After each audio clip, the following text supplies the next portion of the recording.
What if I told you some of the greatest survival foods in history were made from raw fat, frozen blood, and fermented birds stuffed in seal skin?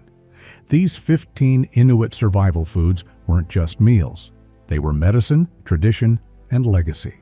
Most of them are vanishing, but the last one, it might be too dangerous to bring back.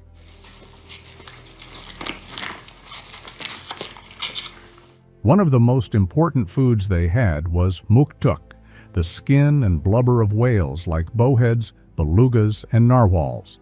It wasn't just food, it was survival, culture, and health all packed into one bite. In a place where growing vegetables was impossible, Muktuk was a lifesaver. It's naturally rich in vitamin C, which stopped deadly diseases like scurvy that once wiped out whole crews of European explorers. Without fancy medicines or supplements, the Inuit had already figured out how to stay strong in some of the coldest places on Earth. But Muktuk wasn't eaten casually. Catching a whale was a huge event. It took skill, courage, and teamwork. When a whale was brought back, the whole community shared the meat and the Muktuk. Every piece was honored. Eating it was about survival, yes, but it was also about respect. Respect for the whale, for the hunters, and for the old ways passed down through generations. Traditionally, Muktuk was eaten raw, frozen, or sometimes lightly boiled.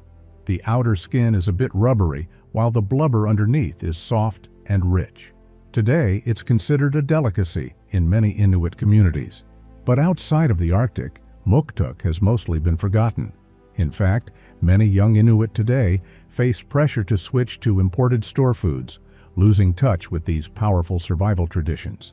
Even legal issues about whaling have made it harder for some families to keep harvesting it in the traditional way.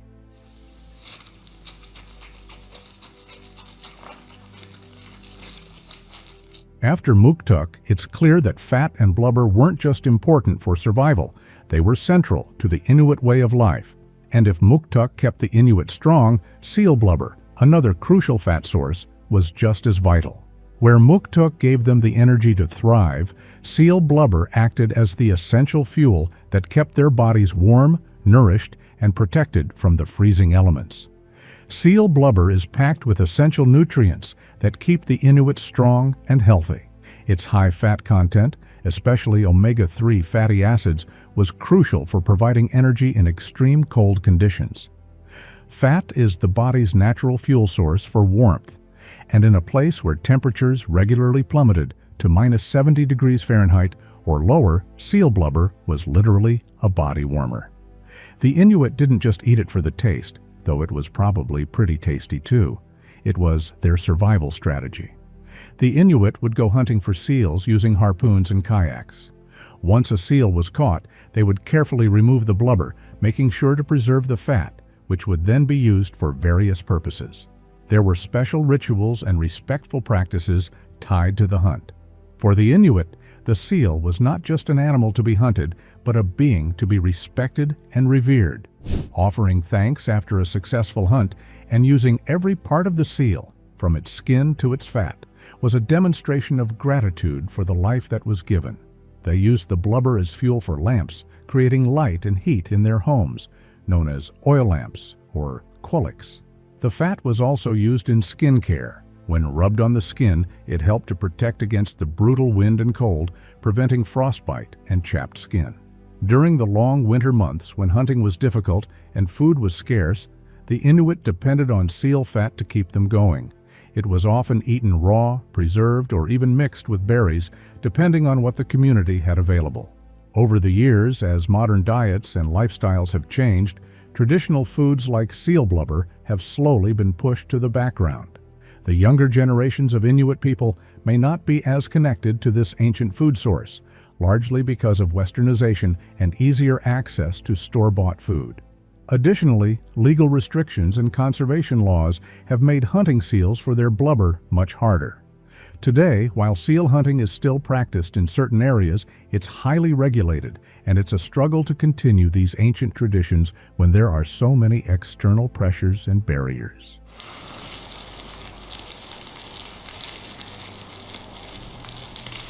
Now, if seal blubber gave the Inuit the fat and energy they needed, fish head soup, another forgotten food, provided them with the protein and other vital nutrients to stay sharp and strong during long Arctic winters. See, wasting food wasn't an option when temperatures were dropping to -70 degrees. Every part of the fish was packed with nutrients they needed, the bones, the brains, even the eyes.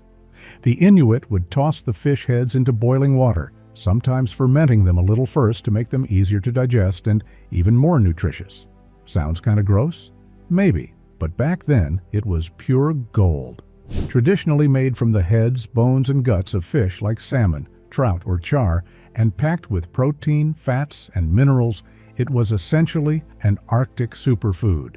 When the weather was rough and food supplies were limited, it was the fish head soup that kept the Inuit going. The practice also had spiritual and cultural significance. Often, the fish head was reserved for the elders or the most respected people in the community as a sign of respect, ensuring they had the strength to guide the younger generations. However, over time, this tradition faded. Fast forward to today, and sadly, fish head soup is barely hanging on. A lot of younger Inuit folks might have heard of it from their grandparents, but never tasted it themselves. Another survival superfood, almost forgotten.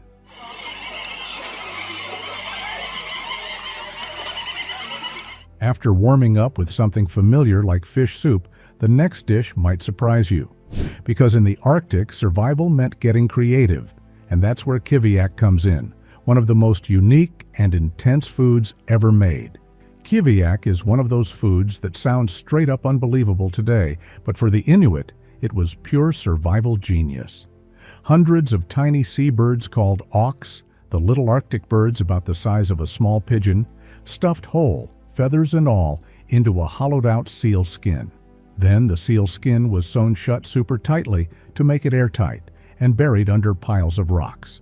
Over the next few months, the birds would ferment naturally under the cold, heavy pressure of the Arctic ground. By wintertime, when food was the hardest to find and temperatures could drop to life-threatening lows, the Inuit would dig up the Kiviaak. The birds would be soft, a little tangy, and packed with precious fats and nutrients that were absolutely life-saving. Kiviaak was mostly a delicacy for special occasions, weddings, celebrations, and important gatherings. It was like pulling out the fancy champagne, but Arctic style. Eating it wasn't random either. There was a real technique to it. People would carefully open the seal skin, pull out the fermented birds, and either eat them raw or spread them onto other foods. Today, hunting restrictions have made getting enough auks harder, so Kiviaak has mostly faded into history outside a few remote areas.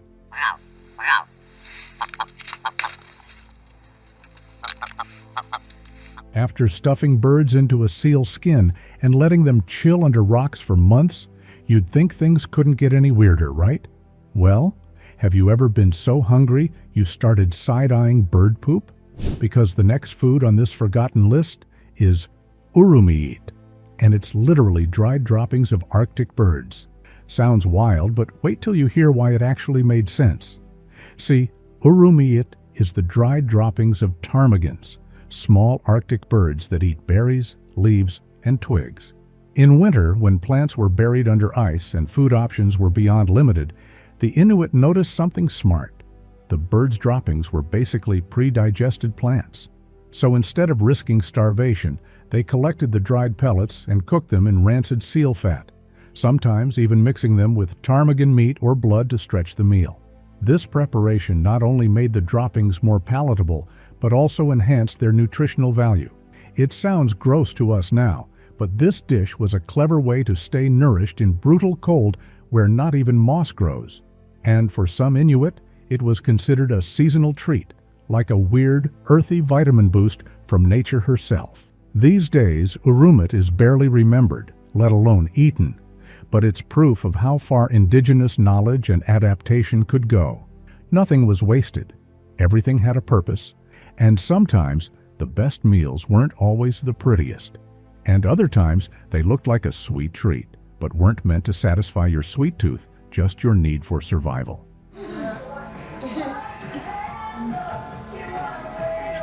That brings us to Aquutac, also known as Eskimo ice cream. But don't let the name fool you. This isn't the kind of dessert you'd grab from the freezer aisle. Aquutac was a lifesaver disguised as a treat, blending high-calorie ingredients into something that fueled survival in the harshest places on Earth. Traditionally, Aquutac was made using a mix of whipped animal fat like caribou, moose, or seal, freshly fallen snow, and wild berries like cloudberries, cranberries, or crowberries. In coastal regions, people even added ground fish or dried meat. It was light and fluffy, like a mousse, but packed with the energy needed to survive these temperatures and endless darkness during Arctic winters. Back in the day, this stuff was crucial. When you're living in a place where winters can hit minus 70 degrees Fahrenheit and daylight ghosts you for weeks, your body needs fat and sugar like it's oxygen. Aquutac delivered both. Women would whip the fat by hand until it turned into this mousse-like base, then fold in seasonal goodies like cloudberries, crowberries, or salmon, whatever nature was offering at the time. It was handmade love, survival, and tradition all mixed into one dish. Historically, Aquutac played a major role in seasonal life. After a big hunt, people would come together and prepare this dish using the freshest meat and fat. It was calorie-dense and could last a long time in the cold, making it a practical food for travel and storage. But today, Aquutac has faded in many communities.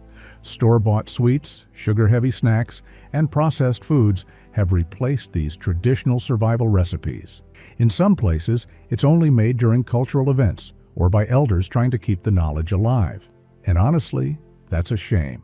Because while it might sound strange to outsiders, Aquutac was the original no-bake, organic, high-protein, sustainable energy snack, centuries before anyone put keto on a label.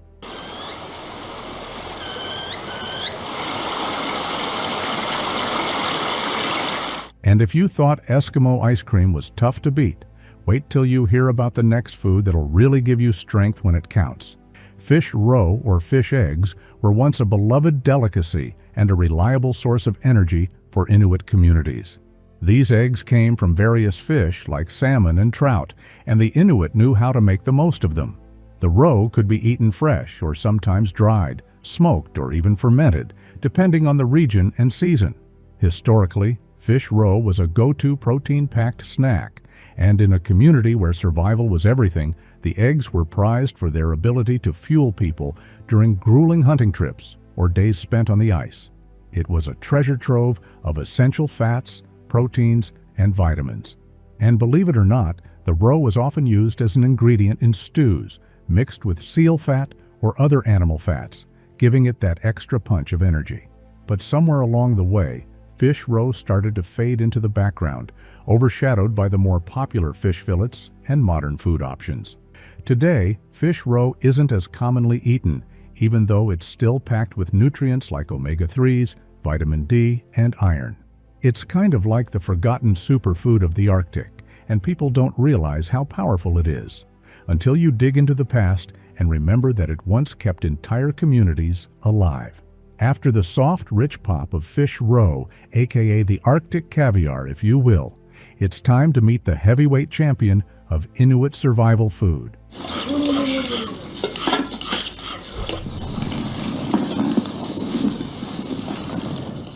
Sometimes the only thing standing between an Arctic family and starvation was a single animal, and caribou was survival, wrapped in fur and muscle.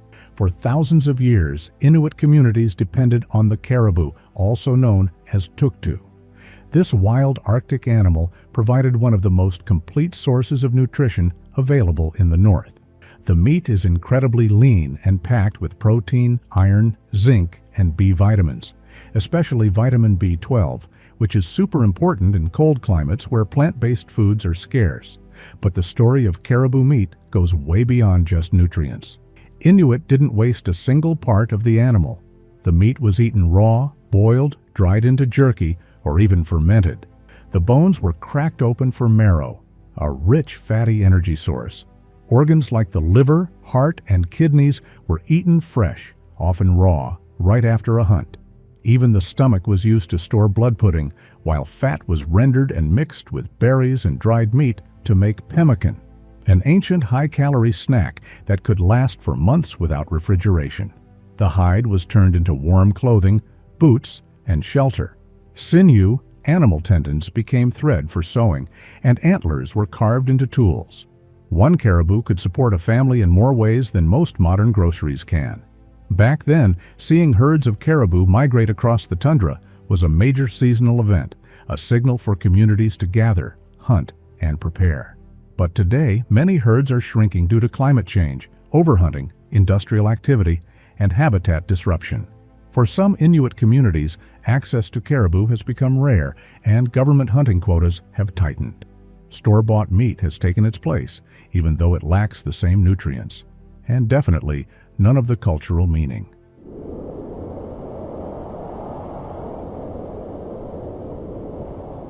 Caribou isn't the only big animal that helped Inuit communities survive in the Arctic. If caribou was the MVP of mobility, Muskox was the tank. After all, we're talking about an animal that literally walked with woolly mammoths. Muskox and Urumiit in Inuktitut have been around for over 100,000 years. These shaggy Ice Age beasts were a vital part of Inuit diets in some regions, especially inland Arctic communities where caribou were scarce. Muskox meat is super lean, dark red, and full of protein, iron, and omega-3s. It has a rich, earthy flavor. Some people say it tastes like a mix between beef and bison, but muskier.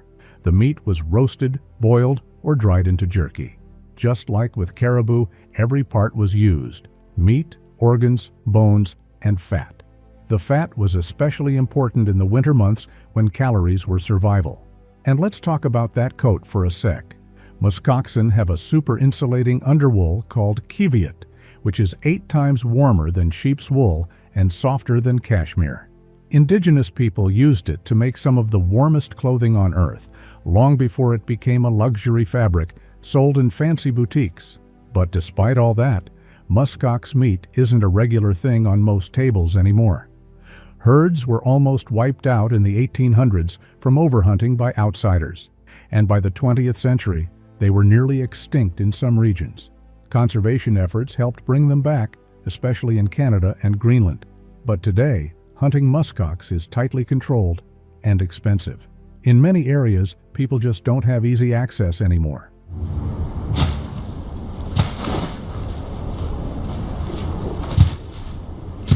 Now, if muskox were a tank, polar bears were basically the Arctic's apex boss level. Powerful, dangerous, and sacred. They weren't hunted often, but when they were, nothing went to waste. Back in the harshest winters, you didn't just hunt, you planned. Every bite had to last. So when a polar bear was taken down, some of the meat wasn't eaten right away. It was packed into airtight containers, usually animal stomachs or sealskin, and buried under permafrost.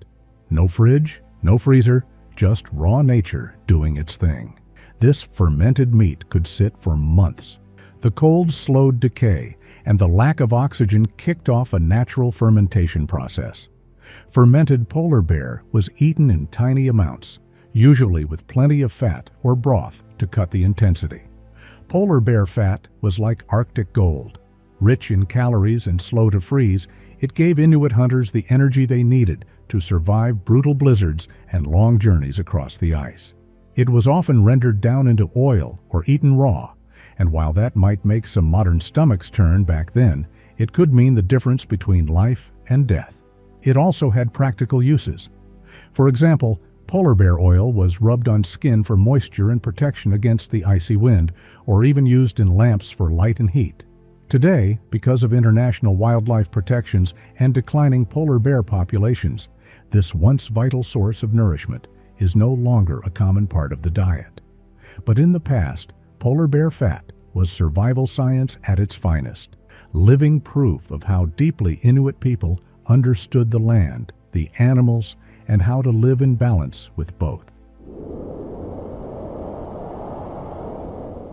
If you've ever seen those fluffy grayish-green patches of lichen clinging to rocks or trees in the tundra, you've probably just walked past them thinking it's nothing special.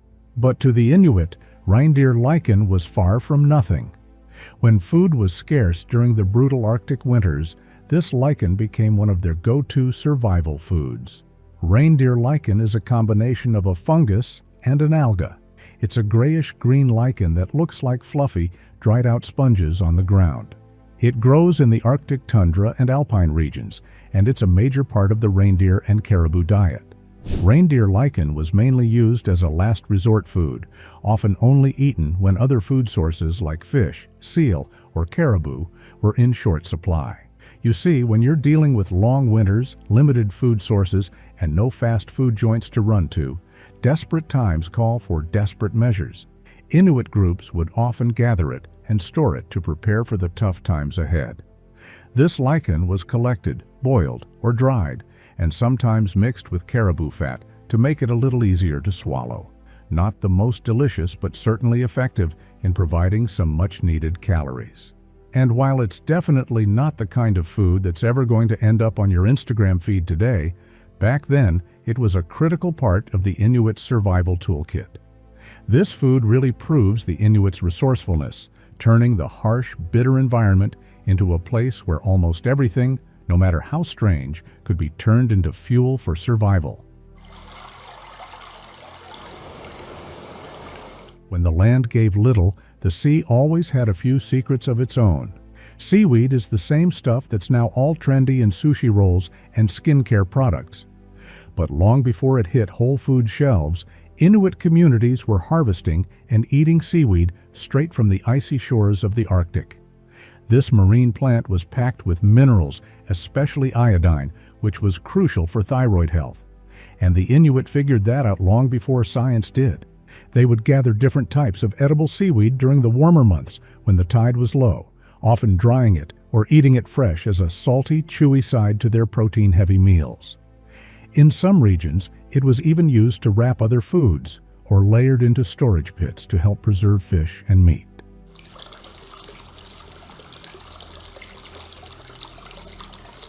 The same ocean that offered up seaweed snacks also handed over one of the Arctic's most underrated MVPs, Arctic char. Arctic char is kind of like the cool cousin of salmon, rich, oily, and packed with nutrients. But what made it special wasn't just the taste. It was the way the Inuit preserved it. They didn't have freezers, obviously. They had wind, sun, and cold air. So they'd clean and fillet the fish, then hang it on wooden racks to air dry into jerky. Arctic char jerky had layers, salty, a little smoky, with deep umami flavor. It was lightweight, high protein, and easy to carry on long hunting trips or sled journeys. You could nibble it slowly or throw it into boiling water for a quick soup. It was that versatile. Today, traditional Arctic char jerky is rare. Most people now buy their char frozen or farmed, and the old methods of drying it outside using just the elements are almost gone. Which is a shame because this snack wasn't just practical, it was a cultural flex.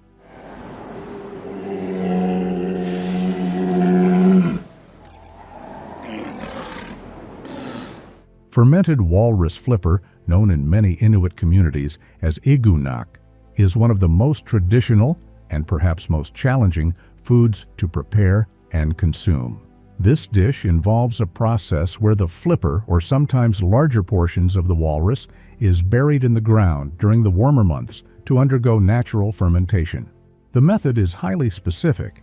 The meat is usually placed in a pit dug into the permafrost layer, often wrapped in seal skin or stored in airtight containers, and left to ferment for weeks or months. The low temperatures of the Arctic ground help slow decomposition while allowing fermentation to occur safely.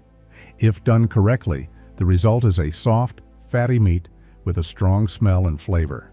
If done incorrectly, however, the meat can become toxic, as improper fermentation can lead to botulism, a potentially fatal illness. Because of this risk, Aquutac is typically prepared and handled only by elders or experienced hunters with extensive knowledge of traditional food safety. Historically, fermented walrus flipper was considered a delicacy, often shared during feasts or important community gatherings. It was also a high-calorie food, crucial for survival during the long, cold winters.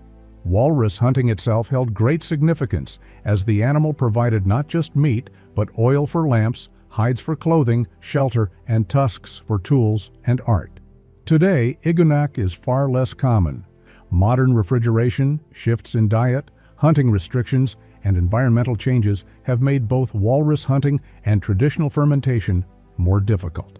In addition, the intense flavor and texture of iguanak are unfamiliar to younger Inuit generations, many of whom have grown up with more westernized foods.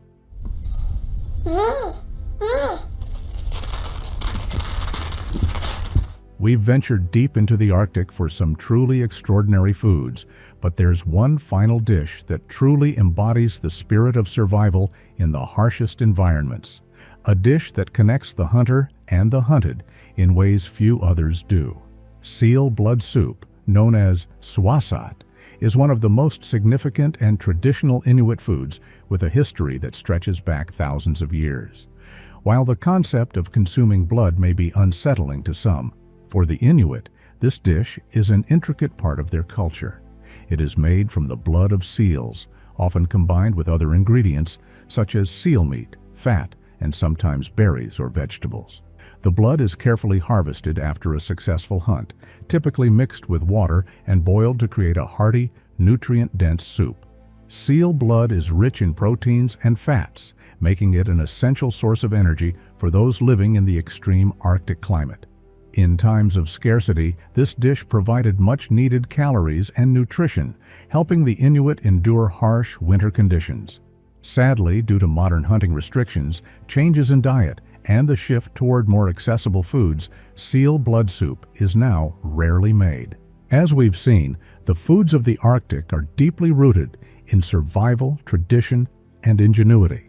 Over the years, many of these traditional foods faded into obscurity, lost to time and modern convenience. But they're more than just a relic of the past. They're an essential part of Inuit culture, a reflection of the deep connection between people and land, and a testament to the incredible resilience of Indigenous communities. And if you've made it this far, chances are you're just as fascinated by this culture as I am. So don't stop here. Click the video on your screen to watch how the Inuit track and hunt polar bears at -95 degrees Fahrenheit. It's a whole new level of survival. And don't forget to subscribe to join our small Inuit family. Until next time, stay curious and stay warm.